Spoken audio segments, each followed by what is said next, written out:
Your remote not working all the time, or having to get closer to the vehicle so it'll work on your Dodge journey? Stop worrying. Let's change the battery first before calling a locksmith or even going to the dealership and see if that was the problem. I'll show you step by step in this video with no special tools, and all you need is a brand new CR2032 battery. Let's get started on this.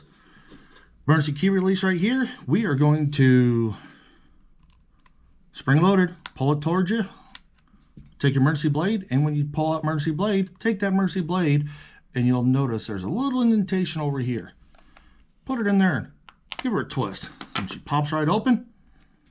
After you open it up, I like to push down on the remote to make sure it's seated properly for when you put it back together. Take your emergency blade, and let's pop it under the battery.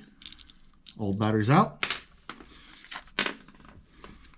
Fresh new battery, not product placement.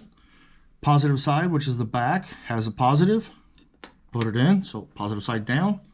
Snap the two halves back together, and if you do it right, it should go evenly around when you start snapping it. Hey, if you found this video helpful, please like and share and leave a comment below, and remember, let's be safe out there.